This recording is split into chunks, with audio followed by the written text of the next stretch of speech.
family. Oh, and spoilers.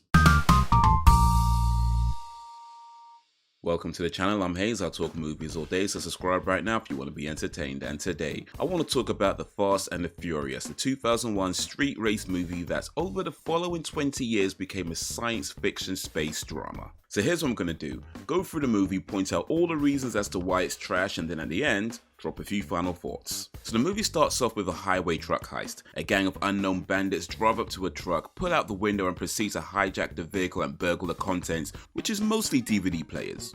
This is 2001, remember?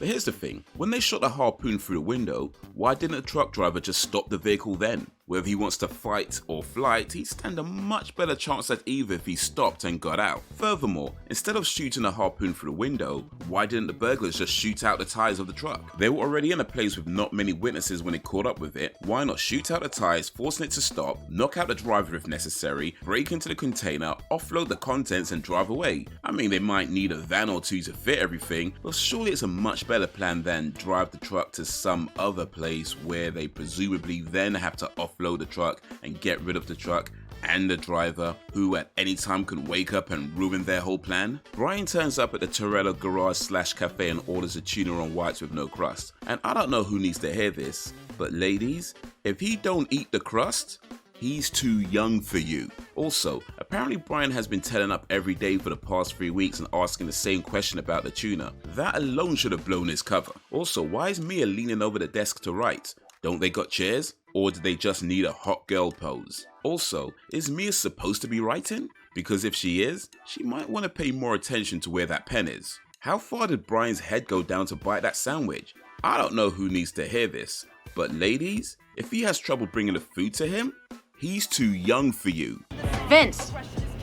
Mia called out to Vince and Brian turned to look at her. Dude forget his name or something? So I get that Vince fancies Mia and feels threatened by Brian, but surely even in 2001 this guy's old enough to know that fighting someone who might be the girl he fancies only regular customer ain't gonna win him no favors. Also, if you're gonna pick a fight with someone, probably should make sure you can actually fight. Are you dumb? There's what, 2 other guys and 2 women, but they need Dom to stop the fight? I mean, I know he's a star in the movie, but still, not one of them is even gonna try? So Vince starts a fight with Brian and Dom tells Brian, who is probably their biggest spending customer, to never come back. That should have let Brian know right there that Dom is robbing trucks since he obviously doesn't need his sandwich sales. Also, Dom says Brian Earl Spillner sounds like a serial killer's name. How are you gonna talk about someone else's name when your name sounds like you're always stepping on sharp objects, Dominic? Toretto.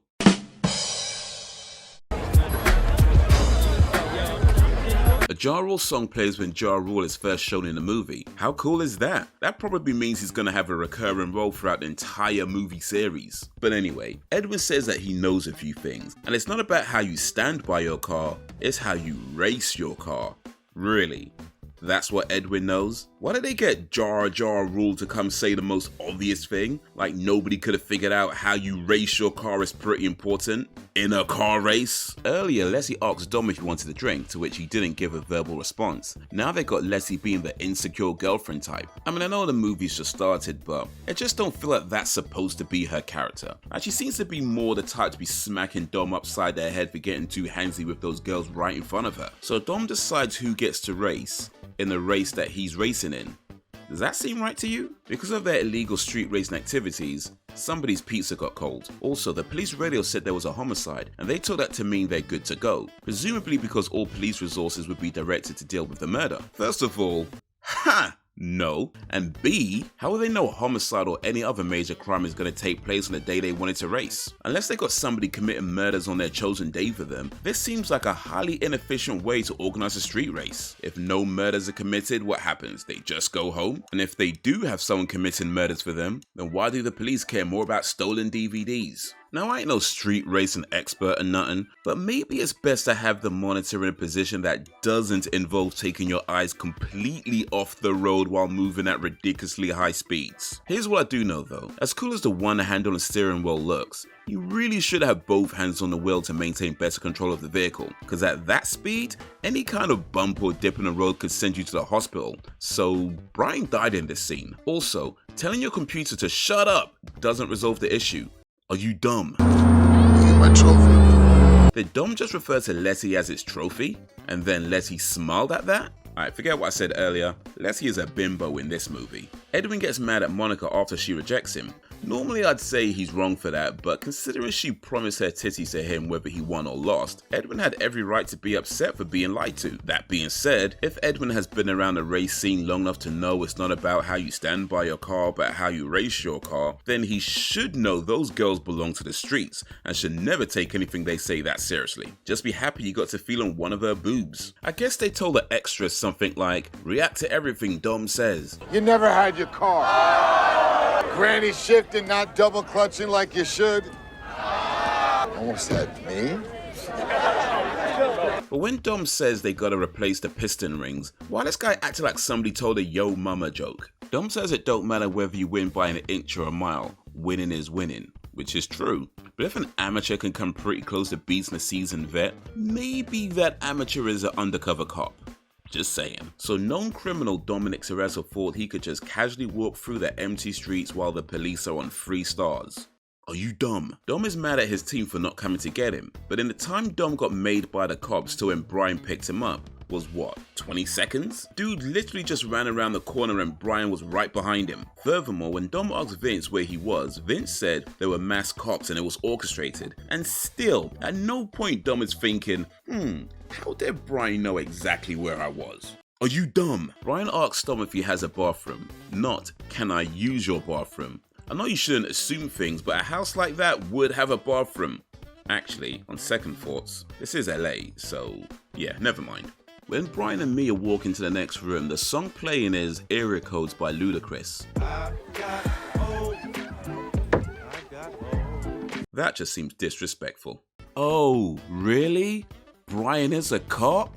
Gee, I didn't see that coming at all. To be honest, I'm glad they made it clear that he's a cop earlier in the movie, because if they left it to the end and tried to do some big plot twist, I don't think it would have worked. So I get that these guys are street racers and all, but driving 3 separate cars like that is a massive waste. They ain't even carrying that much. So what, they can't stand each other enough for a more economical car journey? Hector gets out of the car and says, alright, well that's valet parking. No it isn't, unless the insinuation is that he stole someone's car, and then in that case, it's still not valet parking. Brian drove his own truck and parked nearby a spot he planned on breaking into. Didn't wear gloves or a face cover. Are you dumb? Brian got caught and had to explain himself, and everything he said sounded like a lie. I mean, yeah, I know he was lying, well, mostly lying, but it sounded like a lie. This guy's an undercover cop. They didn't teach him to lie better? What I'm doing. And what this is about. 3 Honda Civics with spoon engines. You're gonna go around and check everybody's shit out?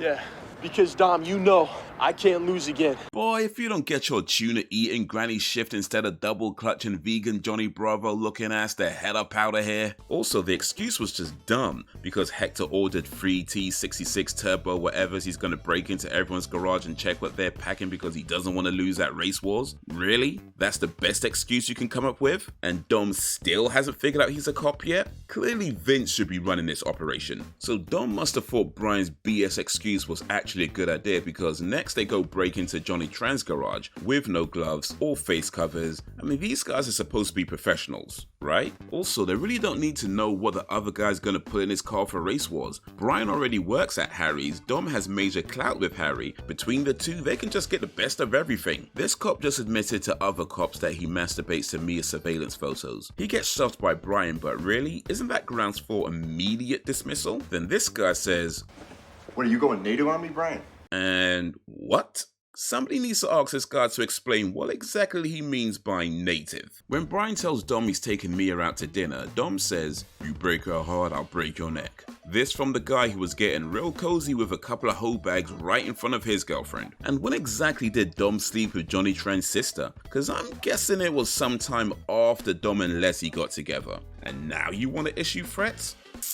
Dude, go break your own neck. So during Vin Diesel's attempt at another Best Actor award, he tells Brian about how he's scared to drive the car that he and his dad built, and that when his dad died, he thought that he heard him scream, but he was really just hearing himself scream. Now I get that this is supposed to be sad and invoke sympathy for Dom, but this literally comes right after Dom threatened to break Brian's neck if his date with Mia don't go well. Like, how you gonna try and act all big, scary, manly man in front of someone, then next minute you wanna be all vulnerable and in touch with your feelings? Boy, if you don't get your truck robbing too dumb to tell Brian's a cop till he's a valet on steroids looking ass the hell up out of here. Furthermore, how dumb do you have to be screaming and then think that scream was coming from the guy who just blew up in a car? Mate, if you were on drugs, just say that. On Mia and Brian's dates, Brian asks a lot of questions about Dom. Since Mia ain't no roadman like the rest of the team, it's understandable that she don't clock on that Brian's a cop. However, I don't know who needs to hear this, but ladies, if he spends more time asking about your brother and his friends than the person he's on a date with,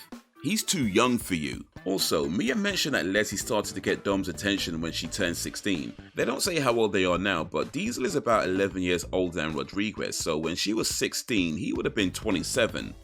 So that's creepy.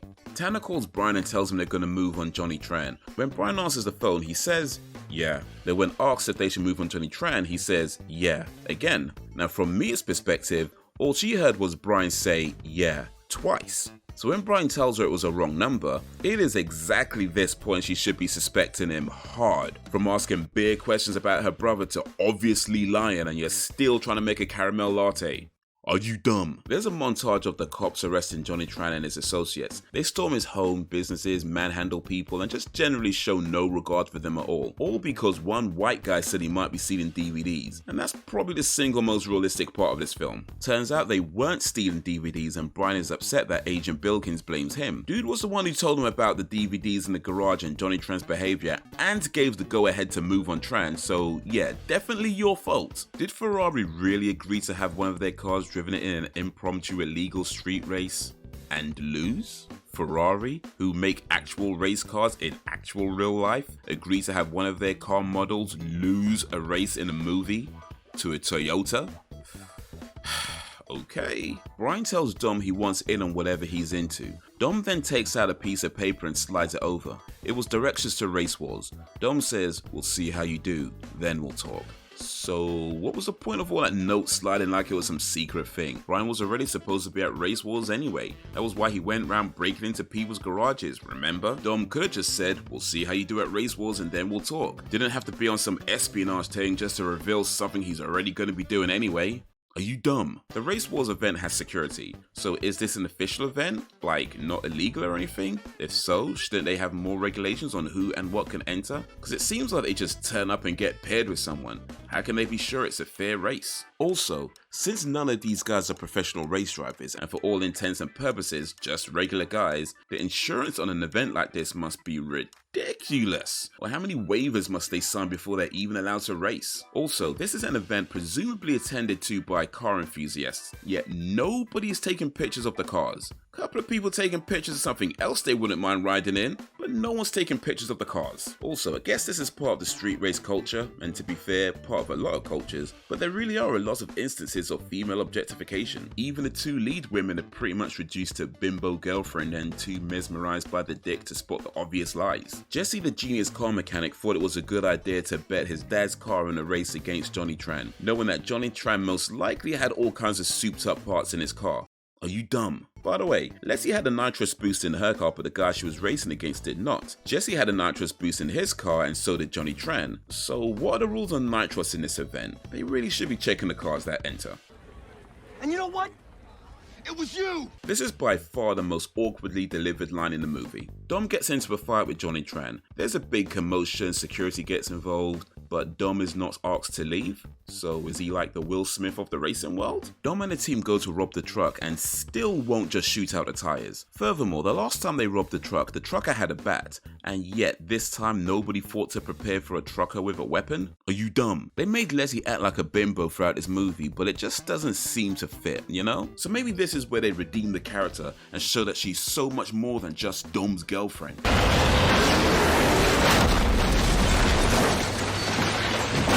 Nope, she's a shit driver too. Also, why was Letty surprised the trucker took a shot at her? She drove up there with the intention of distracting a guy with a shotgun. What did you think was going to happen? Although, to be fair, I guess that means she did successfully distract him, so she did something, right? When Brian was told that Dom was 40 miles away, it was night. By the time he catches up with Dom, it's daylight. Bear in mind the Race Wars event was during the day, and the Race Wars after party was at night. So were these guys just up all day, all night with no sleep, then driving at high speeds? Nah, they all died in this scene. Also, the trucker had plenty of shots for the team, but when our hero Brian shows up, now he gotta reload his shotgun. That could only hold 2 shells at a time. Mate, even John Woo weren't that bad. Also, Brian died in this scene. When Brian calls for help revealing to Dom that he was a cop all along, he refers to Vince as being about 24 years old. Earlier at the party, Vince was saying that he's known Dom since the 3rd grade. Mia also confirms that they've been friends since they were kids. But no way they were both in the 3rd grade at the same time. Baldylock's got to be at least 7 years older, so nobody thought it weird that a 16-year-old was BFFs with a 9-year-old? Between Letty and Vince, Dom just been out here grooming kids for his team. This man is all the way wrong. After the impromptu 1-quarter-mile race, Dom crashes into a truck and his car flips over twice. Dom wasn't wearing a seatbelt, nor did the car have airbags. Dom died in this scene, or at least had way more injuries than a little boo-boo on the arm. The movie ends with Brian, the guy who started out trying to take Dom down, siding with Dom and letting him get away. It's a pretty cool ending, but I'm sure they'll never do that again. There's also a short post-credit scene with Dom showing up in Mexico, but Letty's not there, so I guess that dream didn't come true. Alright, so before I get into my final thoughts, if you liked this movie, check out these movies. They're all films where cars feature as part of the main story and or plot, apart from Bullet, although the chase scene is easily one of the most famous scenes in movie history. Even if you haven't seen the film, you've probably seen that bit, or seen something based on it, or inspired by it, or spoofing it. Yeah, it's pretty popular. So the first time I watched this movie was around about the time it came out, and I remember thinking it was a really good film. It was entertaining, fast-paced, cool quotable lines, and as much as I'm taking a piss out of it now, it does have a pretty solid multi-layered story. You see, this isn't a film about street racing. Well, it is, but I'm going to pretend for the moment that it's really a film about misplaced loyalty. Everybody is drawn to Dom. Even Mia says he has a way of bringing people together. He has a natural charm which makes him the de facto leader of the team. But as Uncle Ben would say, with great power comes great responsibility. So what does Dom do with his power? He treats Letty like shit, possibly cheats on her, blames his team for not coming for him, completely ignoring they had to get away too, gets his team to risk their lives robbing trucks, indirectly gets Jesse killed, and then remember when he said they don't even matter to him because he lives his life a quarter mile at a time? Dom is actually a horrible person in this movie with very little redeeming features, but the whole film is presented like we're supposed to sympathize with him. Except, why? Why does Dom rob trucks? What is he doing with the DVDs? What is his end game? To go to Mexico with Letty? He doesn't even do that. And yet, by the end of the film, when Brian hands over the keys to the 10-second car, it's this really cool, beautiful moment, but in reality, Brian just let a man get away with highway robbery. Literally. A lot of how we feel about Dom is in his character. He is a cool guy, he is a natural leader, and even though he said his team don't matter, he does take care of the people around him, assuming he's at least using the money to pay for the house and upkeep. The thing is though, this sort of thing is not that unrealistic. Sometimes we're drawn to people who are toxic and no good for us, and for reasons we can't always explain, go through great lengths to help them out when they probably wouldn't do the same for you. We may even try to justify sticking around by the fact that they might do something kind once in a while, and try to convince ourselves that one good deed is who they really are. Maybe it is. It probably isn't. Perhaps the underlying story that never gets explored is that Dom is manipulative and abusive to the people around him, and the result of that is this car chase movie. But that's what I think of The Fast and the Furious. What do you think of The Fast and the Furious? Let me know down below, and while you're there, be sure to like, subscribe, and drop a suggestion if you don't mind.